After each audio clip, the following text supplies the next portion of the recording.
Good morning, children. Today we are going to start our history, but this is the second chapter, nationalism in India. Most of the parts of this chapter you have learned, you have studied in previous classes. Here we will study about the movements in India against the Britishers. First topic is nationalism. The question is, what is nationalism? If you will understand this in simple language, nationalism means positive thinking about your nation, this country.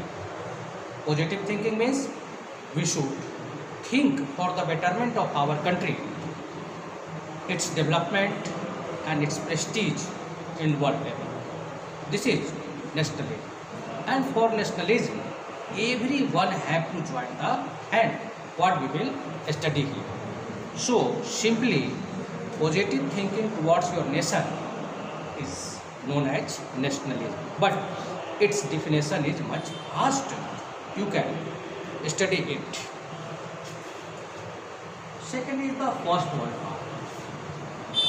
Till today, we have seen two world wars. When the Third World War will happen or not, we don't know. But once an intellectual person has told that if we will fight the Fourth World War, then weapons will be our teeth and our necks. It means the Third World War will destroy the whole civilization. It will be more devastating than the earlier two. Let us study about First World War. It was started in the year of 1914 and ended in the year of 1918. So first, what is the World War? World War means the whole world is engaged in the war. So first, it was divided into two groups and both were fighting. And what was the impact of the World War? We are going to study. As you know that, and our elders are telling in books written that no one is getting anything with war. But this First World War has given us a scope to develop the world. First, the modernization, industrialization. As you know that the demand during the First World War has increased. Demand of rifles, demand of machineries, demand of other equipment such as shoes, uniforms, cartridge, and many others.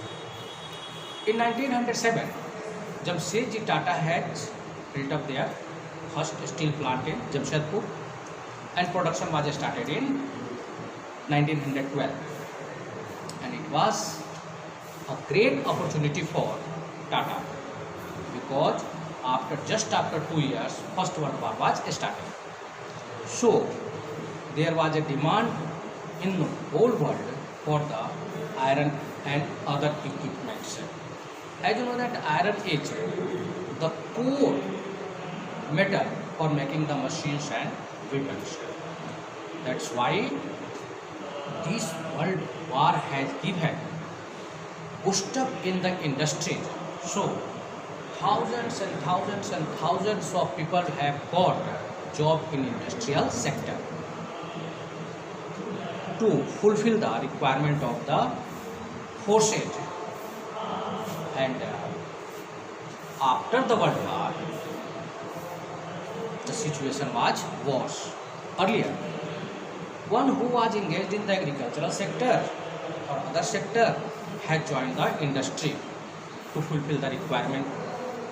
But after that, and this has boosted up their income, means those countries were able to manufacture goods related to war, they have got much income. So that imply also, and their livelihood has increased, their level of livelihood has pushed up. But the opposite situation has came just after the finishing of the World War. It means we are going to study what were the impact of World War, means post World War.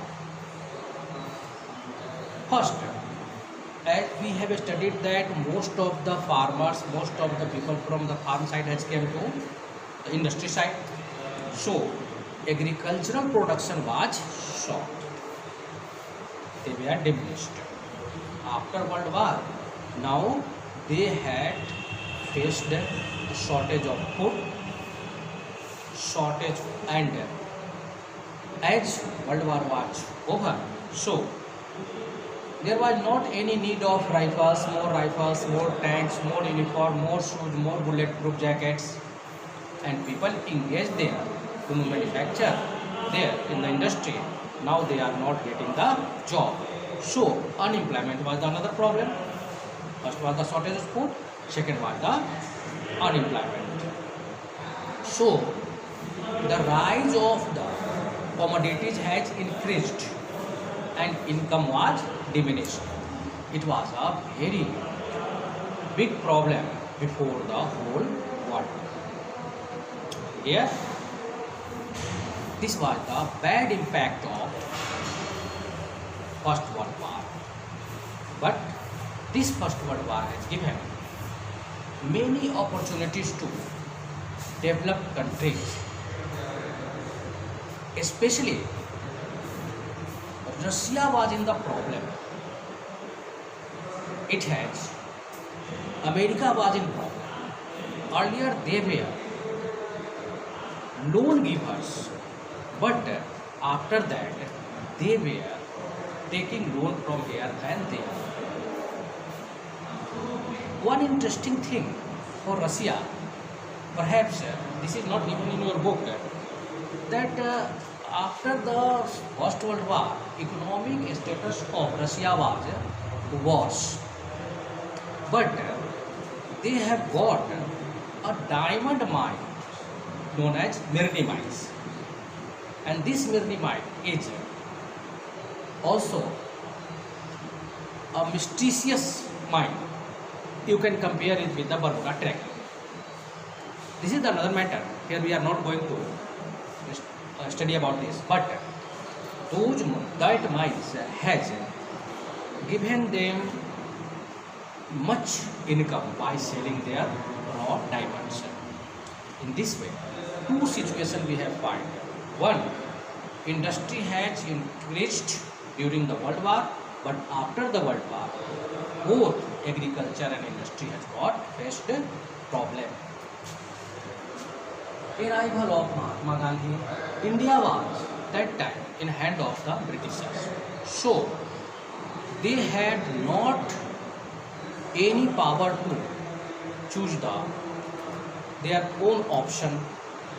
That's why our army has fought with the Britishers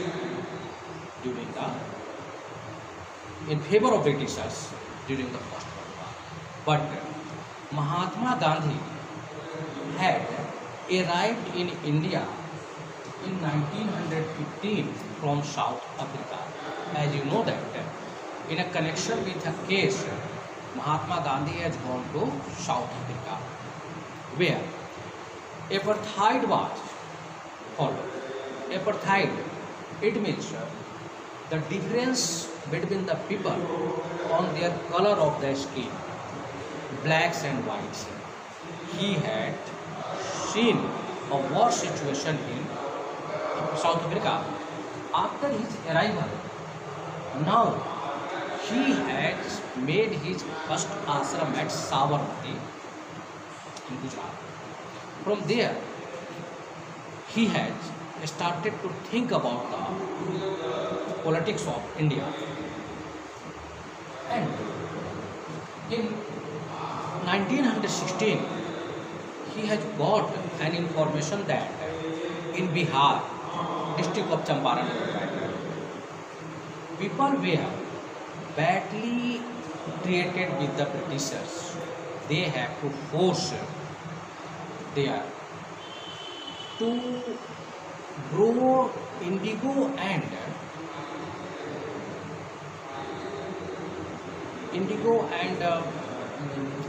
opium for them, and mainly indigo. And indigo, you know that it is used for dyeing the cotton cloths. And there they have found that the situation is as equal or more worse than the African side. So he has taken initiative and he had started movement from this place, Champaran in Bihar. It was in the year of 1916. This was the first satyagraha started by Mahatma Gandhi. This was the first. This was the first progress in India done by Mahatma Gandhi. After that, he had gone to Kheda, a district in Gujarat. In Gujarat, he had found that the farmers are in much problem. These farmers have to pay a very large sum of money to the Britishers and their tax. So he has gone there and found that a person there who has organized the movement, he has met that person, and you will be surprised that that person was Sardar Vallabhbhai Patel. His name was Vallabhbhai Patel. But Sardar means head of the group. Mahatma Gandhi has given this name to him as Sardar. And there they have organized the people, and the people were now following the Mahatma Gandhi's path, and they had denied to give the taxes to the Britishers. Next was in 1917 Ahmedabad Mill Workers Movement. There in mill, workers has to work more than 12 hours but getting very less salary. Here you know that workers are earning for the mill owners, but mill owners we are getting very less payment. That's why Mahatma Gandhi has organized the workers of the mills in Ahmedabad, cotton mills, and he has continued his satyagraha or different types of movements in India. And now later it will be continued, lesson will be continue, and next we will study the left part of this.